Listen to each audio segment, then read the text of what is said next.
All right, so we are live now. So hey, everybody in the chat, we'll get started here in just a few minutes. We're making sure everybody in the green room's ready to go. I'm actually starting with a little bit of Magnus MGP 12-13 year myself to prepare for this evening. Wow. No whiskey for me. Yeah, I kept it the same route as Kenny. I went with a Bull Run 13-year MGP that we did. Just want to kind of set the base for samples later. Be ready to go. Woo! I mean, they're pretty dark. Ryan, what's sample number 1? Because that's what I'm drinking. That's a McKinsey 4-year rye Pursuit Series episode 18. There you go. Delicious. That one is just crazy. I can't get over how crazy that sample is. And it was like trying to explain that one to people. I'm like, I'm telling you, it's like nothing, but it's, how do you explain those flavor notes? It's crazy. Like, cause I have plenty of 4-year McKinsey rye samples and none of them taste like that. It's like, and it tasted nothing like that before. There's something happened in Memphis. I don't know if it got like dry rub, barbecue dry rub in it or something. Like, right past the rendezvous. McCauley was massaging down the barrels and it's like, I don't know. They dropped some like Italian aperitifs in there or something. I don't know. Yeah. All right, guys, you ready to get rolling here? Yes. All right. What if we say Let's no? do it. Put yourself on mute, and we'll worry. And you chime in a little bit later. Then. All right, let's do it. Time. All right. Blake, you got some kids running in the background? Someone had a last question. Well, Blake's gone. Look at him. This will work well at 9. Good. Yeah. Good. Okay. I think he's just holding the pose. Blake, you back now? The Blake challenge? I'm back. I've got to go fix my let's get started. I'll dodge out after my intro. All right. Sounds good. Welcome back to another episode of Bourbon Pursuit, the official podcast of Bourbon. This is the 43rd recording of the, I know it sounds like a question. It is the 43rd recording of the Bourbon Community Roundtable. Actually, I had to second guess myself because it's so many times. But Fred, Ryan, good to see you all again on this glorious quarantined evening. How are you all? Great. I feel like I see y'all more on quarantine virtually than in real life. It's always just good to hang out with my fellas. It's good to see you guys. Well, I would say that I'm getting a little stir crazy. Like I'm ready for this stuff to end. It's that, or I'm also getting to the point now where I have to get on like Zoom meetings for my daughter, and because she has like virtual soccer practice or like classrooms and stuff, and it's killing me because I've been using Zoom for 3 years now, and I know how to press the damn mute button, and you log on and it's just chaos. There's just sound coming from everywhere. Well, imagine what it's like to be a teacher. This whole thing has made me realize that we don't pay our teachers enough, and whatever we can do to increase their salaries, let's do it. Yeah, Get back to work. Yeah, so we can pay their salaries. Exactly. I'm all about it. So we've got a good lineup of stuff to talk about tonight, but let's go ahead. We'll go around the horn, and because a lot's actually changed since we were here at the last roundtable with COVID-19. But I want people to just do the regular introduction. So we'll start off with Blake. Blake, just kind of tell people where you blog at, and if where do you think, or how do you think Carol Baskins actually killed her husband? Yeah. So I'm Blake from Bourboner. You probably know me as the Cal Ripken of the Roundtable, still undefeated on the Roundtable. That's if you're undefeated by just showing up, that's what I count a W in this world. But no, always fun to be here. So thanks again. Everyone who watched Tiger King, go back and listen to the podcast. I feel like that's the new debate. It's like, well, was the movie better or was the book better? Our generation's debate was the podcast better or was the documentary better on Netflix? So check that out. Definitely more entertaining. So I'll actually have to go out and check the podcast. We actually ended up watching last night the kind of like after whatever it is with Joel McHale. And so it was kind of talked about, it was just like a 1 hour series of just, interviewing pretty much everybody except the Tiger King himself. So it was pretty good. Let's go check that on Netflix if you haven't yet. Is it officially on Netflix? I saw everybody complaining on Twitter that Joel is basically just making fun of everyone. He made fun of himself too. So okay, fair enough. That's what makes a good host. Yeah.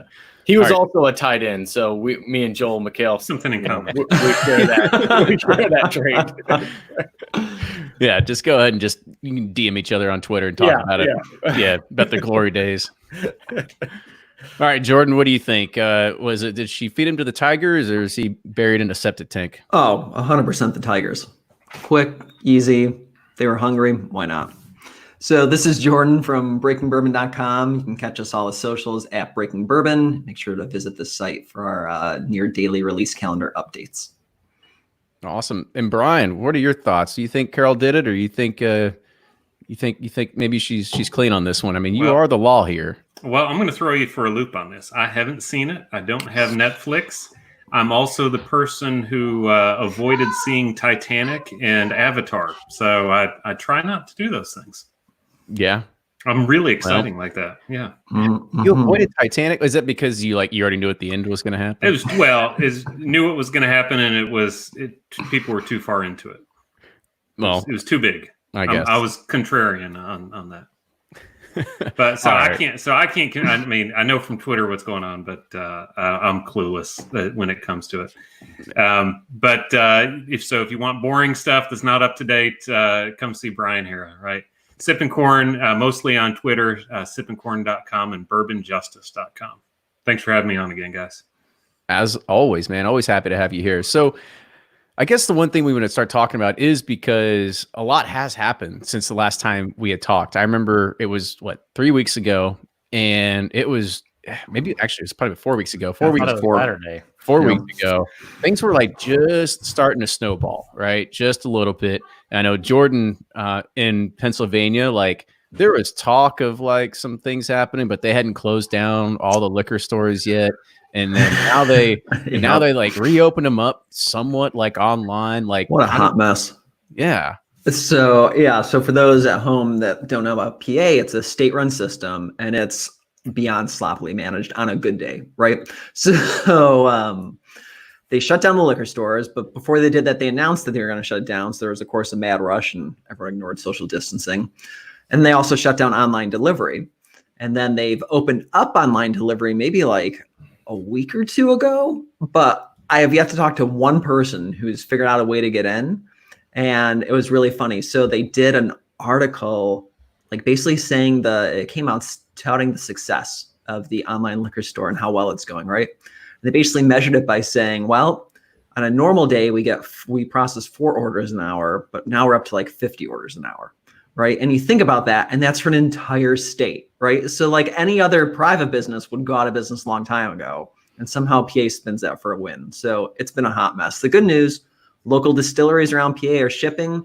We've seen a lot of uptick in supporting local, which is great. And I'm a huge advocate, especially during this time, of supporting local for all businesses.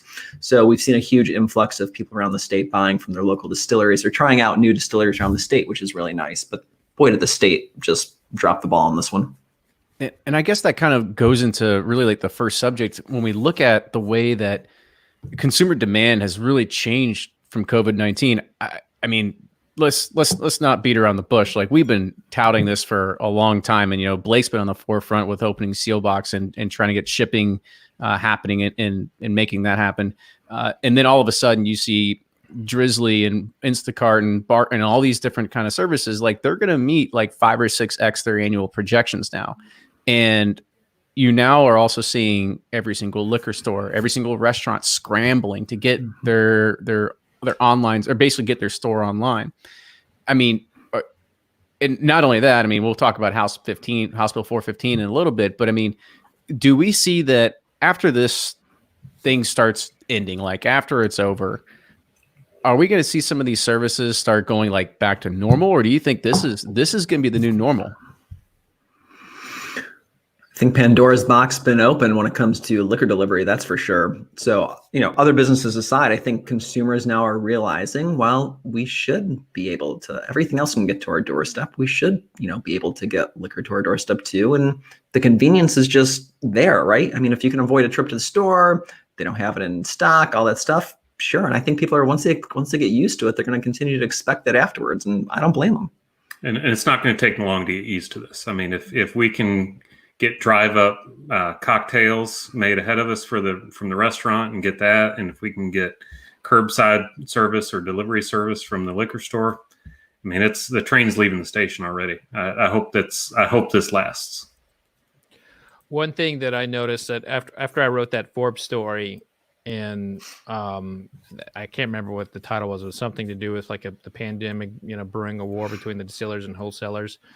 I got a lot of feedback from distillers thanking me for this. The one thing that I have realized in this current state is that the distilleries really, really want shipping. I mean, they want shipping probably more than anything that's out there. And they don't all come out talking about it, but they all really want it because it's another revenue driver for them. And this has shown that this is where the consumer populace wants to live moving forward. Because I don't know when we're going to go back to normal. I mean, everyone wants to talk about, when that's going to be. Ain't nobody got a crystal ball, but everybody needs a drink. And that drive-through is nice. That delivery is really freaking nice. And so I want to talk to the guy a little bit that actually could show us a graph of sales. Like, Blake, what have you seen in regards of like just your online sales? I mean, have they increased at all, or is it kind of status quo? No, it definitely has. And it's a little hard because it is a newer company. So like saying that it's up, 90% over last year's is a little bit of a false sense of what's actually happening because I don't have a ton of historical data. But in general, you have what they call O&D. So October, November, December, then it slumps. And we still haven't seen that slump yet. It's been jumping right up. And, it's funny. You can kind of see as some of these states, certain states in particular, they'll call for a lockdown, and we'll see an increase in traffic from those states. So it is a really interesting thing because I think a lot of these government officials are having to think about this for the first time, whereas before they just had a lobbyist or whoever it was saying, nope, we can't do that. It's not safe. And it's like, hold on, with all this, it's like, why is this not safe again? Like, it's not safe for people to go to a liquor store. So explain to me why it's not safe for them to have it delivered to their home. So, you don't want to say like something good comes out of this where we get this pushed through because it is so minor compared to what we're facing, but it has a lot of people rethinking it. And, just on the Sealbox side, we've seen a giant increase in sales and people interested from other states that we can't ship to. And it's like, hey, why can't you ship to me in New York? We're locked down. And I'm like, I'd love to, but your state says we can't. So yeah, the fear I have though is that they're going to be so busy trying to rebuild their states and deal with so much more important issues that it's going to get put on the back burner even more. And so like, I don't know. It's every day. It seems like Andy, our governor, gets asked like, so why are liquor stores essential? And like, it's so, there's still people trying to like prod that they're, because we have an interesting demographic in our state. Well, I think we might have talked about that last time, picking back on that though, Ryan. So I know, right. And that's what was surprising for a lot of people in Pennsylvania, because there is, I've read a lot of articles from just doctors and governors who said the same thing, as much as we don't want to admit it, right? Like alcohol abuse is a large issue for a large amount of the population. And if you don't give them access to alcohol, then they're the ones clogging up the hospital systems, right? No doubt. So, but I think that also should show you like, should be eye-opening for a lot of people. Yeah, for sure. No doubt. I mean, I totally agree. And this has kind of broke down that barrier, like that distributors could say that, it's not safe, but now they're like, we need this to keep sales going. So it's like, it's pretty funny, but I hope it all continues on. Cause I mean, it's fantastic. We tried the Drizzly app and got stuff shipped to our house. And now I got all my neighbors doing it for Party Mart here, and like they're like loving it. It's pretty sweet. You know, there's been another wrinkle that's come up from this. And, you know, while the shipping stuff and everything has come on, you all always hear me talk about this, but the anti-alcohol people have started coming on saying that this is they're looking to try and ban alcohol in every single state right now. So they're taking advantage of this pandemic in a very different way. They're saying that this is going to lead to more abuse in the homes. There's going to be more domestic abuse. There's going to be more alcohol-related problems. There's going to be more liver failures and stuff. So they're taking this as an opportunity to say, hey, look at all these sales.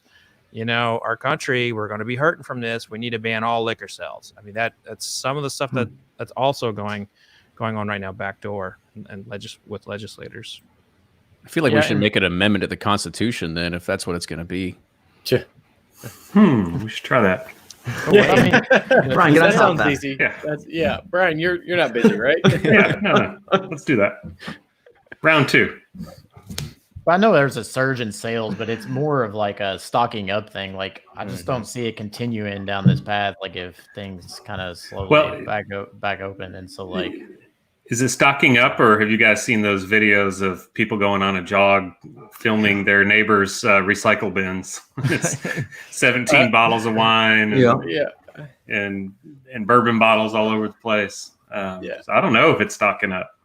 I'll, in full transparency, my consumption is definitely up because I don't know, every day feels like a Friday and a Saturday kind of. So it's like, all right, well, it is 5 o'clock. I can go ahead and have a drink. And then some days like, all right, it's 3 o'clock. I'm not doing anything the rest of the day. I'm not getting drunk or hammered any of the times, but it's definitely more than I normally would during the week. So, that adds up over time. Yeah. Oh yeah. My consumption's way up. It actually, yesterday I was like, I am taking a day off. Yesterday was the first day, and I still haven't had a drink yet. And I was like, I haven't not drank ever since it started. And I would usually take like 3 or 4 days off a week, but now it's like you just do 2, 3, 4 every night because you get off. It's 5 o'clock with Andy, and then you cut in President Trump's on, and then you have dinner, and then you have dinner with your kids, and you turn on a movie, then you go to bed and you have more drinks, and the next thing you know, you're in bed and you wake up, repeat. So your meetings of the day are Andy, Donald Trump, kids, dinner. Dinner. Got it. No wonder you need a drink. Jeez. I might be the only one. Like, I feel like I'm still like my normal scale, normal self. I'm right there with you, Kenny. Yeah, I was like, I don't really think anything's really changed in that regard. However, there were a lot of stats that came out. I had mentioned them, I believe, last week on the opening of the podcast, talking about really like there has been a spike in alcohol sales. Like there's no hiding it. Like there has been a surge. But then there was another great article that came out, an opinion article by Steve Coombs last week that kind of talked about like, are people actually drinking more or are they just hoarding?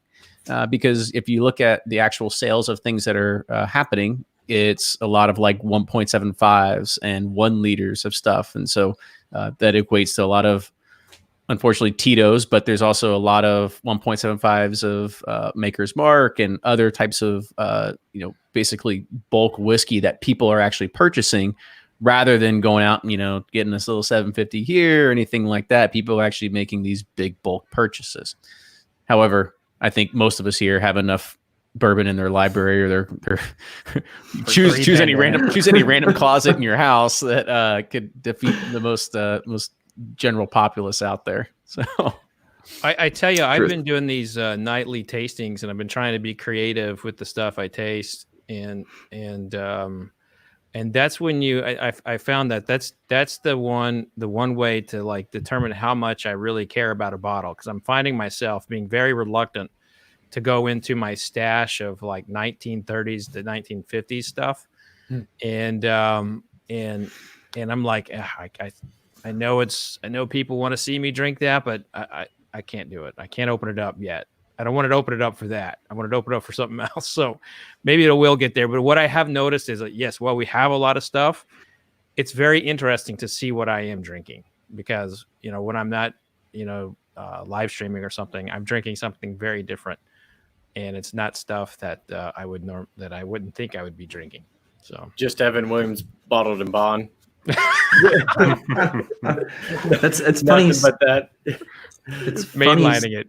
It's funny you say that, Fred, because I think, me, Nick, and Eric have talked about this a few times. We've almost taken like the opposite approach. In fact, Eric did an opinion piece on the site not too long ago where, the more we know people are getting impacted, especially with Nick and Eric and being in New York, I think it's almost switched our mindset to be like, yeah, those special bottles we were holding on to, maybe we'll start cracking one or two more of those more often, just because you never know, right? So I think it's interesting you say that, and it'll be even more interesting to see how your mentality changes the longer this potential lockdown goes down, right? Like, that'll be truly interesting. It's definitely go ahead. Sorry. It's definitely a psychological thing, and it's not really. It's.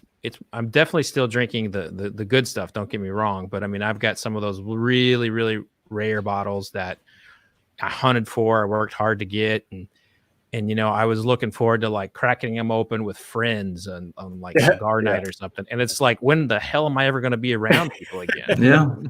Yeah.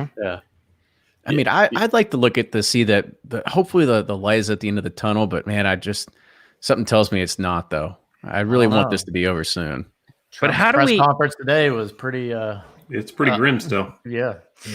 How do we get to a point where we talk about it, but not like in the depressing sense? It's like, so make sure you wear your new mask out there. By the way, the weather is going to be 55 and sunny today. It's only when you become used to it, and no one's bracing for that. Yep.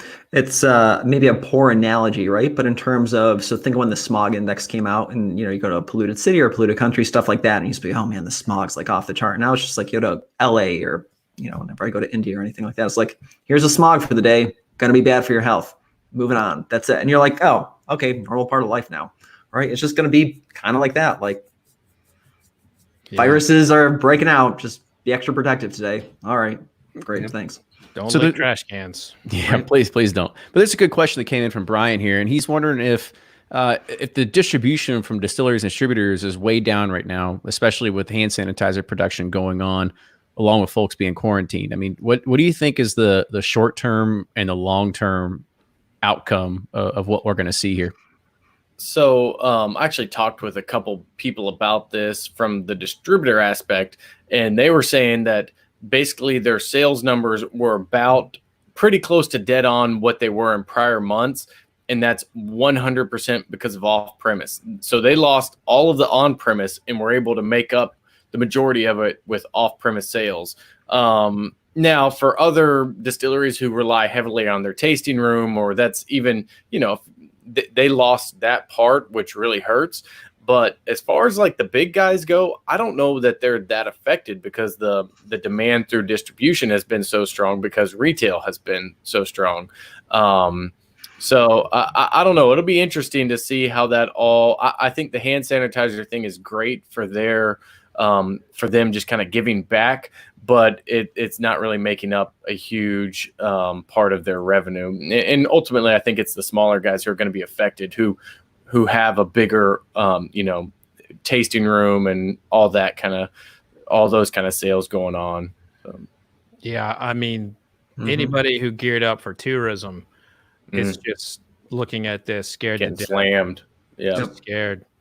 I'll tell you someone who really, I don't think he did it on purpose, but somebody who prepared very well for this type of circumstance is Joe Beatrice from Barrel Bourbon.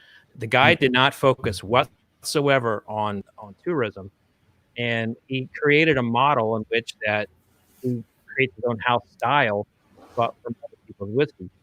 One, he's not impacted from a tourism perspective, and two, he's now going to be able to have access to stocks that are just going to come onto the market, and he's still going to be able to keep his style going. And I think he's a brand that's going to come out of this looking really good.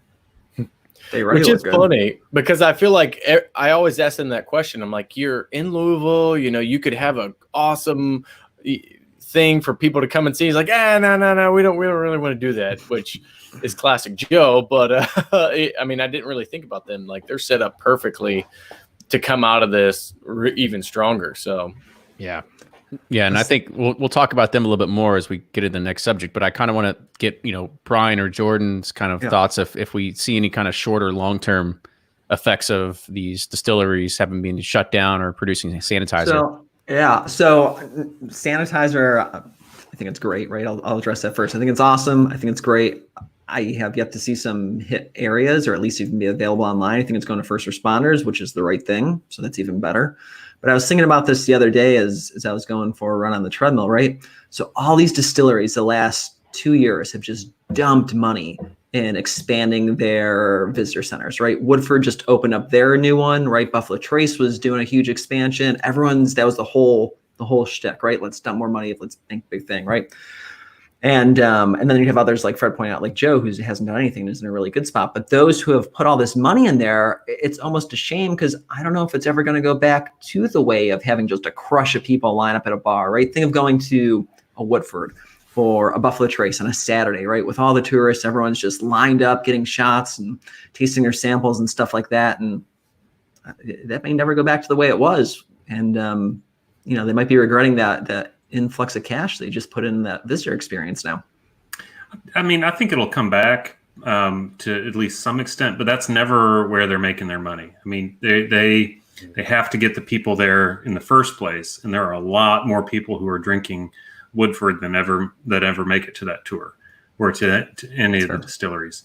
So they've got plenty of bourbon that they've distilled in the last few years, socked away. That'll still come to the market. And they just need to find a new way to market it instead of trying to bring people to the distillery, which I think is a small percent. I mean, it's a growing percentage, but it's a smaller percentage. So we're taking a hit on the old bourbon trail as far as that marketing goes, but I think there's plenty more to do, and they can recover from that. Yeah. And humans forget things. I mean, it's easy now to say, oh, we won't, but it's like, even like after the last recession, and people got in trouble with, loans and mortgages or whatever. And like a year later, they're doing the exact same damn thing. We're still giving like no proof mortgages and high AR or whatever you call it, but adjustable arms and all that stuff. Yeah, arms. Yeah. We just need like 2 more tweets that says whiskey kills the virus, and it'll open everything back up. Start just spreading the rumors now. Might as well. So I guess that kind of makes me want to go into sort of like the next segment here. And that's looking at House Bill 415. So I know that a lot of us have been kind of following this for quite some time in regards of what this means. And there's this great PDF that got sent out by some of the people that were for the bill and making it happen. So just to kind of like digest this down, and what this really means is that, and hopefully what this means is a potential domino effect where we could see for the rest of the United States to hopefully latch onto. And this is giving the ability for distilleries to now ship direct to consumers, completely bypassing a distributor and actually, I guess they function as the retailer in this point, right? So with this, we're now giving the same, and that's what I know that there was a lot of commotion, I guess you could say, from distributors and everything like that, and retailers that didn't want this. I mean, of course you don't want this, right? I mean, this kind of like, it pokes a hole in your whole business model. But the other side of this is that this is now putting spirits and putting Kentucky as one of the first states to now have the same exact law as around, what is it, like 40 or 42 other states that allows shipping of wine, right? I mean, shipping of wine from California to anywhere else, like that's pretty standard. However, this is now starting to allow this to happen for gritty spirits. So looking at this now, I'm all for it. I think this is something that we've been all for it for a while. Blake, I know, he's over the moon for it. But I kind of want to think, because I know, Fred, we had brought this up before, and this, you had talked about the warning signs of saying like, well, all it's going to take is for one kid to intercept something, and then this could all go under. Has this bill passed, sort of changed your mind in regards of potentially like the shift we're starting to see in the legal side of things? Well, first of all, I've always been for, some type of shipping. I've always thought that, if wine can do it, whiskey should have that same right. I've always just taken the side of taken the kind of devil's advocate side of I know how the wholesalers think. And as soon as this bill was passed, they came out against it very heavily and basically said it was a shame that Kentucky took advantage of a pandemic to get this thing passed, and they called the KDA and a bunch of people who pushed for it, quote, bad actors. They use that a lot in their press releases. I still don't understand what that means. Yawn. Well, the governor still hasn't approved or vetoed it, right? He hasn't even right. Didn't the auto go into law then? Not until June or July, I believe. It's something. Yeah, so there's a 90-day period before it goes into law. But it's but by him not signing it or vetoing it, it basically passed, and that was just the weird provision to it. So it's good. But yeah, I think from an overall perspective of people have kind of swung to this pendulum of as long as someone is checking the ID. And oh, by the way, the wholesalers, they own a little piece of a company called Drizzly. So they're okay with delivery as long as they are getting, as it seems, as long as they have a guaranteed structure of someone, being 21. And someone texted me today and said the wholesalers are okay as long as they're getting their cut. That's what I was going to say. I was making sure they're still getting their 25%. Yeah. That's what I was making sure. That's what they were going to say. And that's, hey, I get that, but look, if wineries can do it, distillers should be able to. That's it. You just sounded like a bad actor. That's all it is. But I mean, with this, it's still only to 6 reciprocating states, right?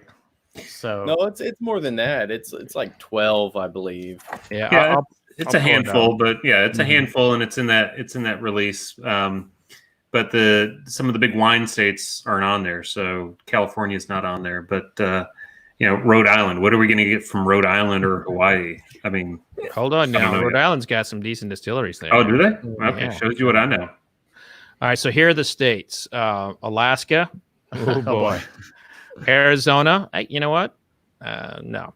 Connecticut, Hawaii, Kentucky, Nebraska. Oh boy, Nebraska. Nevada, New Hampshire, North Dakota, Rhode Island, and Washington D.C. Giddy up.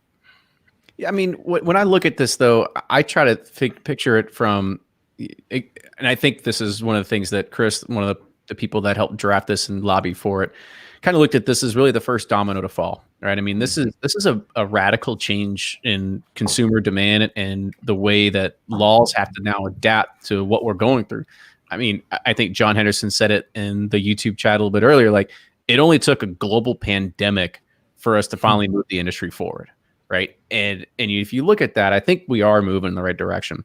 Now, yeah, it's a move in the right direction, but you need a legit state to jump on board with this to make it matter. And I think we're the first legit state. The thing is the list of states you just listed off, they're nothing in the liquor game. You mean you a large California, populous, you need Texas, you need Georgia, Florida, you need somebody like that, and that's when it's going to make the most difference. Because no offense to the other states, but they're peanuts compared to those. And I just have a feeling too, those states are going to iron fisted, to keep it in their states as well. So it's a great move in the right direction, but it's not there yet. Well, I mean, do you look at this as a move for that, or is it a move to actually help distilleries? Right. This is another way that we can look at putting more money back into the pocket of the distillers. I don't know how many times we've talked about this on the show that the 3-tier system has been a problem, and that's why the secondary market exists, because it goes off to the distributor, and the distributor goes, well, I don't know, it goes to whatever kind of algorithm that they want to, however they want to do it. This now puts a little bit more power to the distilleries if they want to do it. True, but they still have to have the distributor to process the tax payments and stuff. So the distributor is going to charge something and get a little bit, but it's definitely great for the distiller, because they're going to keep more revenue, but the distributor is going to have, because I doubt each distiller is going to have their own, maybe they will though, but I just don't see enough shipping demand with those states to justify having a dedicated team to deal with the tax implications of, shipping and cutting out the distributor at the current level. Not just the tax though, right? Building out their e-commerce capabilities, building out the team that's shipping everything, dealing with the customer experience online and all that stuff. It's harder than people realize to just snap your fingers and do those things. Yeah. I think more of this will be people actually in the distillery saying, hey, I want to ship it home. And it's like, if you're in one of these 12 states, you can do it. And I think the little guys will be or the smaller distilleries will be the one who really take advantage of this. Somebody forwarded me an email from Buffalo Trace, and now granted, I think we've talked about it before. Buffalo Trace is not a member of KDA, and I don't know how that relationship is, but they kind of were like, it really doesn't help anyone. Yeah, there you go. And so overall, I think it'll be more about people able to take advantage of doing interesting, crazy ideas like, hey, let's do an online release, or just being in person at the distillery. Then that way you can ship it home. But is it a giant step forward? Probably not, unless you live in one of those states, but it's definitely progress. I mean, it doesn't benefit me at all. It kind of cuts Sealbox out, but I'm happy for, because it's just like, why can't we do these things? Like it's just dumb. So. Yeah, I think the biggest gainer is like Willits and like Barrel Bourbon. It's those small to mid-tier distilleries, like, because the big boys, I mean, they got their distribution models, and they're pretty much anywhere and everywhere. They're everywhere. Yeah, I don't think any major state, any of the big market states that anyone's mentioned, would pass a law like this until Kentucky did. So I think that's the significance of this. It's a whatever size step you want to call it. But Texas wasn't going to do this. California's not going to do this until we do it, because we've got 95% of the bourbon. We've got the distilleries here. If their state wants to take part in this, they couldn't have done it until we did it first. But hey, I mean, let's also kind of think about what's happening right now. Like, things are changing. Like, even Texas is changing their laws at the current moment, because like they are now allowing liquor deliveries. They're allowing trucks that had been only specified for delivering alcohol to now actually help deliver groceries, right? Mm-hmm. Like, so they're bending the rules to make this happen. Virginia has now allowed shipping to happen within state. Pennsylvania is now starting to allow distilleries ship directly, right? This is just something that, as people start getting used to this, like, and they find out like, oh my gosh, like, I didn't lose a finger. Like, we're okay. Mm-hmm. Like, I think that that's what it takes. Like, there's got to be, there's so much, I mean, in this, it's so radical on either side that they want to go with it, that sometimes it's better just like, just bury my head in the sand and just wait for these people not to care. And Brian, correct me if I'm wrong here, but basically the Supreme Court ruling was saying, hey, if you allow shipping within your state, you have to allow shipping from outside the state. So you've got some major, and then you start to consider Drizzly as a delivery service. That's where I think the dominoes could really start to fall, where Pennsylvania's opened it up, Virginia has opened it up, Illinois allows shipping within the state, New York, I believe, allows shipping within the state. And that's where I think even more could start to take place whenever you've got the Total Wine or Tennessee versus Total Wine, whatever it was from this past summer, where it says, hey, if you allow shipping within the state, you can't I don't know what the verbiage, but it's like the Commerce Clause, where you can't tell other states they can't come in. So. The Tennessee case was more about ownership and requiring state ownership of your liquor stores. So that's really what that dealt with. There was an earlier case that dealt with wine, and that's where the KDA has always wanted to move, is to get the bourbon equivalent of that case that allowed the shipping. If you allow shipping in, you got to ship it out. That sort of analysis. So I think that's what this is helping us push toward. I think two quick points to make too, right? So, and the reason this is happening so much quicker during this pandemic is, one, make no mistake, politicians themselves like to drink. So do their family members, so do their friends. So you start seeing that push a little bit forward quicker too, right? The other thing is, I'm sure they're chomping at the bit and figuring out a way to get involved in the game and push it for themselves. But Amazon has to be looking at this and just like, rubbing their hands together, going, let's figure this out, right? It's a pain to ship to all the states. Just ship to us. We'll just ship it out for you. We'll do the tax. We'll do everything. We're Amazon. Yeah, and they already have all the Whole Food stores. 100%, right? They are rubbing their hands at this opportunity. Well, and I think that's one reason that the retailers in Kentucky got together and said, let's give away our right to ship. So the retailers actually gave something up here voluntarily. And that's because they didn't want huge players to come into the state to be the point of shipping. See, all kinds of new stuff that's happening around here. But I think we all look at this as, hey, it's a small win. May not be a huge catalyst for change, but it is something that we see. I agree with what Ryan said. I think we're going to see possibly some of the smaller distilleries take more advantage of this. I know that somebody had asked me, they're like, hey, do you think you all will start shipping out your own Pursuit series? I'm like, no, like we don't want to take that on. We're happy to let Blake do that for us. Like that's something that is a part of the business that we don't want to be in. Did I just get cut out live on air? Thanks a lot, Ken. Yeah. No. I said that you're a very integral part of our team. that it couldn't happen without you. Like I said, it's just one of those things that it's going to be done on a case by case basis. I don't foresee Heaven Hill and Brown-Forman moving to online sales. It's not going to happen because I don't think that they have. They've got the distribution network set up. I mean, it's clockwork. It's just greasing the wheels to make that stuff keep going, right? Throwing a little bit something extra in there that probably isn't going to make a huge dent in their pocket. Who knows? Maybe it will. Maybe it's just about everything you do. You got to pilot an idea and kind of see if it works. Yeah, and to add on to that, Kenny, the big guys aren't going to add the limited releases to this online sales. So what are you going to do? You're going to get Jim Beam white label direct from the distillery. But why not? Why not try to do a sale like that? I mean, like it's one of those things that finally, us tech nerds get a chance to let the bots take over. Yeah, but I mean, all right. I guess. Well, you know what you might be seeing though. You might see it more like, if we ever get back to just going to distilleries and stuff like that, but you might see it more like wineries. Hey, we're only selling this high-end release, right? Heaven Hill kind of does this now with some of their stuff. If you come visit the distillery, and we'll ship it home, and you want to get half a case, whatever, we'll ship that home with you too, right? Yeah. So that just encourages more people to go there to get those type of things. So we might actually start seeing that, right? Yeah. Will we ever see Pappy Van Winkle sold online straight from Buffalo Trace in our lifetime? Put your bets in now. No. I'm going to say yeah. You can see charity. I could see charity bottles. Yeah, for sure. I would say never say never. I mean, I would say that Buffalo Trace has always trying to figure out what's next. Like they're always trying to embrace their heritage and move forward. I don't know what their tagline is, but it's something around that line.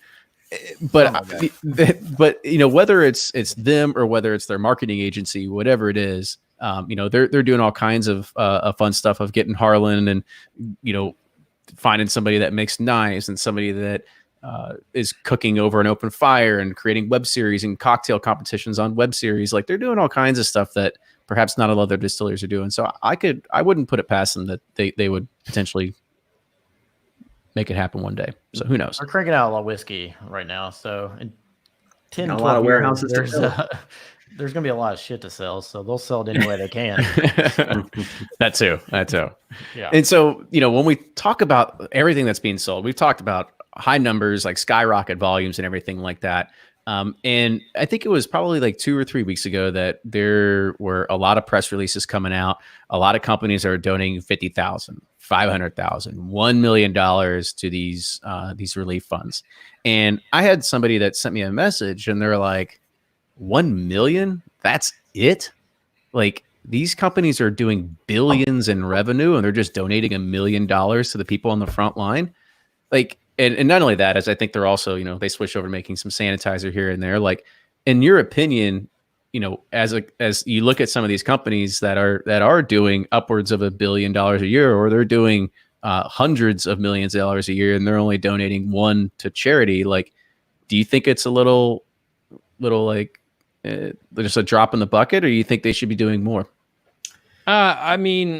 So here, I'm about to get off this here in a minute to run a charity, and I work I'm not gonna lie, I work my ass off trying to raise money for charities, and I do I do find that it's a little disingenuous sometimes from these companies just to write checks. I really, and they could write more, but let's not kid ourselves. $1 million is a lot of money coming from anywhere, no matter what company it is. And I applaud that. I think that's fantastic.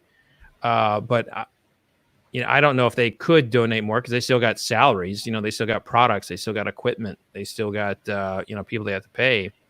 But what I'd like to see more of is kind of boots on ground kind of stuff. And to me, a check is just a check. It's money with no soul. And not to say that these distilleries don't have people out there put a lot of effort into raising funds. We're doing something tonight with Pinhook that's to me is grassroots. It's more effective than just writing a check. Yeah, and we talked about this, Kenny. I kind of had an issue with just how long it took for them to get in. It took Brown and Foreman to be kind of the catalyst. They did it, and then everyone kind of followed suit. It's like funny. Like Brown Foreman did it, and they announced $1 million. Then next day, Jim Beam announces $1 million. Then the next day, Buffalo Trace is like, "Well, we'll do 400,000." Then Heaven Hill's like, "Well, we'll do 400,000." I guess, and it's like, come on, guys. I mean, these are the people that are out of work, or like you said, they're the ones that are out on the front lines promoting your product day in, day out. And I just felt like it was disingenuous because it was like more of a peer pressure thing than like a come from the heart thing. And I feel like from the get-go, they should have been on it. And because they're making incredible profits right now. And I mean, not right now, but before this. And how I feel about charity, Kenny and Fred, and it's a big part of my life. And I just thought that I just thought it was a little disingenuous, and thought it was more peer pressure than from the heart, I guess. So you're really right. And they probably all went through like what's the best look for our brand conversation. And when I don't know. I would say most of them did that. Sorry, Fred, except Wilderness Trail. I mean, those guys have been legit from the beginning. Mm-hmm. They're giving sanitizer to the local hospital in Danville. I mean, you got 2 guys in their team running around in their truck delivering this. Yeah, and right. And they don't have that kind of money to just throw away. I don't mean throw away. I mean just to donate throw like around, that. Throw around. And they are throw around. That's right, Jordan. Thanks.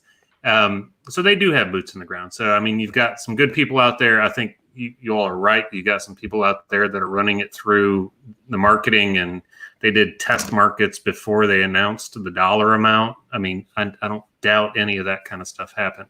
Yeah, but you got some really good players out there who we also love their fans. I think we also have to be very cautious not to be overly cynical here. Like, I think it's very easy for us to do that. And folks, $1 million is $1 million. I mean, that's a lot of money. That's going to put a lot of food on the table for a lot of people.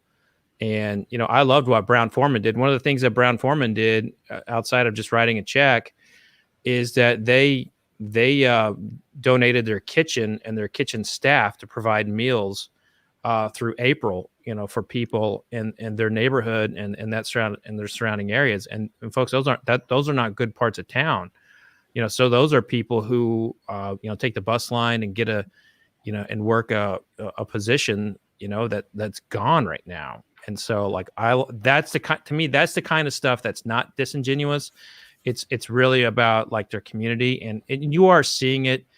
It's just when they make a big deal out of it, and then someone does say, you know what, that's really not that much money considering you're a $2.5 billion company or whatever. So, but yeah, and like Maker's Mark did some great too. They were doing all those meals at the Omni with Ed Lee, and for restaurant workers, all you had to do is bring I think they donate over $500,000 in food for restaurant worker families. It hasn't been publicized, but Willits has been donating meals daily to Flagey and local hospitals there in E-Town every day, like 200 plus meals and stuff like that. So, but yeah, I think it's easy to get a little cynical on it and be like, oh, well, they're making who knows how much money. And it's like, well, you never quite know. I mean, I guess publicly traded companies, we could see their financials, but I forget who it was, but somebody made a good point in the chats of, gross revenue is not net income.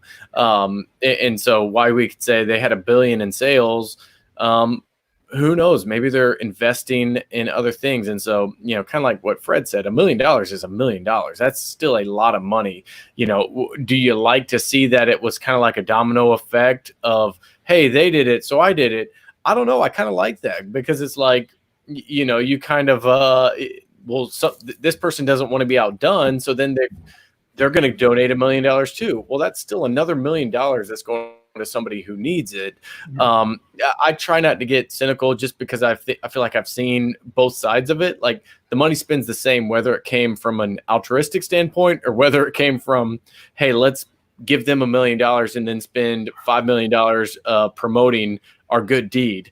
Like, we could all kind of criticize a little bit of everything. I didn't give $1 million to any of this, and so it's kind of, So but you did. We did do a fundraiser together, Blake, in which we came close to raising nearly $10,000. So we had, and that's true. Yeah, and that's where I think it just gets difficult to try to judge exactly, who has given the most, and I don't know. For me, that's like, they did a good deed. I'm not going to like put them on a pedestal and praise them all night. But at the same time, it's like, I'm not going to tear them down thinking you're cheap because you only gave $1 million. Like $1 million is still a lot of money. Yeah, it's big time. Speaking of charities, guys, I got to bounce to go and get set up for the Pinhook. Everyone come over to Kenny will give you details, but come over to the Pinhook tasting. Yep. We'll see you there in a minute. But I'm sorry if I came off judgmental. I wasn't trying to be judgmental. You're fine. You're fine. No, but I think that it's like there's only one distillery I'm questioning in all this, so it gets frustrating. Who say?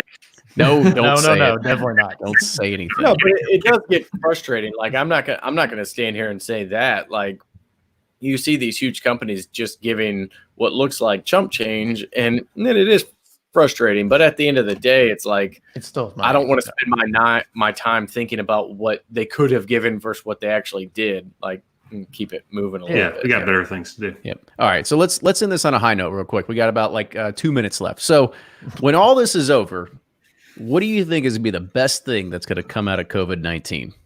Shipping nationwide. Here we go. Boom. There it is.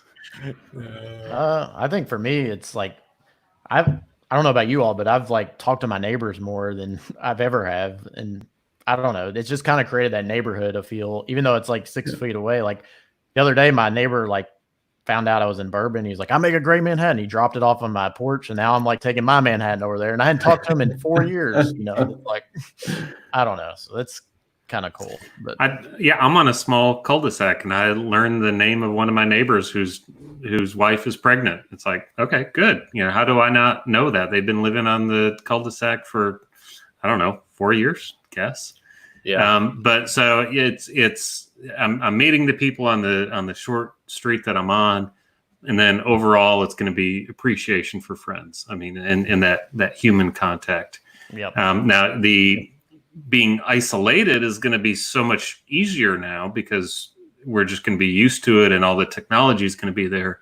So we might have to work for it, but appreciation of friends and then that human contact, I think, is what's going to come out of this. Yeah, I agree with you, Brian. Not only appreciating being able to see them in person, but I think, coming out of this, I'm appreciative of the fact that I'm just reconnecting with a lot more folks too, or just talking to folks more often than I might normally would, right? Which has been fantastic. So talking to friends more, talking to family more, really taking a second to ground myself and think about what's important and not get caught up in the rat race and just focus on those folks that, mean a lot to me. So I'll continue to be appreciative of that, and it'll be great to see them in person finally. Yeah. I think go ahead, Blake. Sorry, did I? No, I was going to say that I think I saw like a funny meme of like, had a great conversation with this lady on a couch the other day. It turns out she's my wife and she's quite lovely. It's kind of like you kind of get so busy in your day to day. Not to say that a house of 4 kids is not completely frustrating at times, but it is. It's like you meet neighbors, you're out, you're like being a little more creative with what you're going to do and taking walks. So We've been lucky enough where we're not like getting laid off and all that kind of stuff, because that's a whole nother thing. But overall, it's just talking with people. I mean, I've seen you guys 3 of the last 4 days, and we're going to see each other on Friday. So, yeah, we can't get away from each other. That's what it ends up having. And I think Fred alluded to at the beginning of this. I think the best thing that's going to come out of this is every parent out there will just be like, I didn't realize how much we needed teachers and we needed schools and institutions, because going absolutely crazy at home, because I am not cut out to be a teacher. I'm not cut out to be a daycare person. I am more than happy to shovel money away and have somebody else take care of that for me. That can do it a lot better than I can. So that's going to be my one big takeaway, is that it's, when Teacher Appreciation Day comes around, well, those gift cards will be rolling in. Be at an all-time high. Does Sealbox have gift cards? They do. They Ooh, do. Nice. Feel free to add that one into their card. Yeah. So with that, let's go ahead and let's end this so we can head on over to the next back-to-back live show for the night. So for the All-Stars, I'll drop off. Yeah, I'll drop off with you, Ryan. Let's go drinking, Ryan. Yeah. All right. Well, I guess we'll start off the lowest of the totem pole if that's how you're going to do it. So, Brian, you go up first. Yeah, lowest of the totem pole. Brian with Sipping Corn. You can find me mostly on Twitter at Sipping Corn, and online, sippingcorn.com and bourbonjustice.com. Appreciate being part of number 43, guys. Glad to have you here. Jordan, I'll go next since I'm low. Oh. I'm with Brian. Second rung. No, I'm kidding. Go ahead, Jordan. Sure. This is Jordan from Breaking Bourbon, one of the 3 guys over there. You can find us at Breaking Bourbon and all the socials, and also make sure to check out the website for our near daily release calendar updates. All right, Blake.